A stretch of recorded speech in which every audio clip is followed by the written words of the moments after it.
What is up, guys? Welcome to the Vita podcast. Today we have a very interesting topic, and before we get to that topic, did you guys know that Apple just released their two new flagship devices? I'm happy. I'm stoked. I'm a big Apple fanboy. I don't know if you guys are, but I love Apple products as well as I love Sony products. They just coincide together. I just love the two devices. And if you guys didn't know, Apple just announced the iPhone 5s and 5C, and they've been going around the rumor wheel for a long time. A lot of people already knew about it, and pretty much the specs and everything about it was like spot on, guys. Foxconn is releasing a lot of information nowadays, but we're getting a little bit off topic. Okay, so here's the topic for today. Will Apple kill off the game industry, you could say? Yes and no. Now, if Apple really plays their part right, they can actually dominate the gaming market and make any phone, rather, just not iPhones, any phone dominate the gaming market. You can already see companies such as Ubisoft releasing new games. If you look at the Apple Store, you'll actually see a lot of Ubisoft games going on there. They're actually releasing an Assassin's Creed game. That's right. Activision just released a Call of Duty game. yeah, it's happening. It's happening.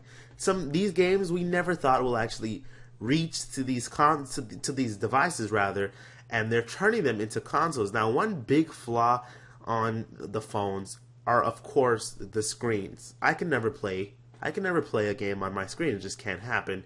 But there are workarounds. The Apple knows this is going to happen. They've released the Apple TV, which can play games on your television set. You can get external controllers to play it. The mobile market is just getting much better, and Apple just released the 5S. Well, not released, announced the 5S, which can change it even more. The iPhone 5S features a 64-bit processor, which is the same processor that is located in most computers nowadays. They're pretty much located in all gaming computers, in all gaming consoles, because this is the easiest processor for developers to make games, and is the best processor that is fast enough to run these games. Now, it's not all about processors, of course, to make a game look good. It's also about the GPU, which, mobile phones right now pretty much lack in. They're getting better in processors, but not GPUs, but these processors are extremely powerful, and they're powerful enough to get you decent graphics. Now, theoretically, the iPhone 5S can get you almost PlayStation 3 and Xbox 360 like graphics, sort of like the PlayStation Vita. It can achieve PlayStation Vita graphics. Will it? No.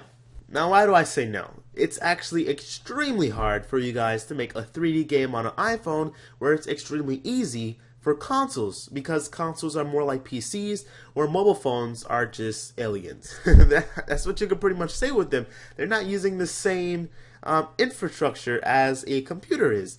Not only that, the iPhone 5S is theoretically the only phone that can achieve console-like graphics, and because it's the only phone, there's not a big market using these phones, which means not a lot of developers are going to make games for it. Well, to sum that all up, I'm pretty much saying that the iPhone 5S is capable to bringing good games and console-quality games onto the table, but developers aren't going to really make games for them because it's too hard, and it's not really demanding right now. But the thing is, every year Apple's releasing a brand new iPhone which boasts brand new graphics and better processors and blah blah blah, which can bring out some better games, and in about 3 years it will pretty much be the same graphics as a PlayStation 3 and Xbox 360, leading on to a PS4 or an Xbox One. And honestly, if people could just play games on the phone they already own, why the hell would they buy another box to do the same thing? An Apple TV, I could just imagine this. This is like what the PS Vita could do. Just playing your phone, play games on your phone, and then you just go home and you plug it up to a docking station which connects to the Apple TV, and you can just continue the game on your computer. There's no remote play, there's no streaming. The phone itself can play the goddamn game. I don't need to be on the internet. I can just play my phone. And this isn't a dream, guys. This can happen in about 2 or 3 years. Now, I know what you're saying. There's no controller. And honestly, this is one thing that I hate about my phone. There's no freaking controller. But that doesn't stop third-party developers. It doesn't even stop Apple from making another attachment that you just plug up to your phone, and you can play games that way. In conclusion, let's go back to the question, will Apple dominate the gaming market?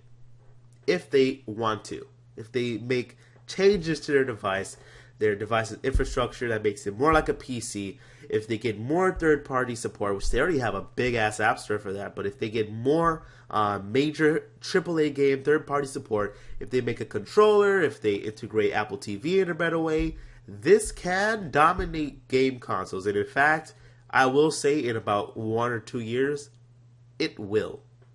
My name is Nicholas Marsling.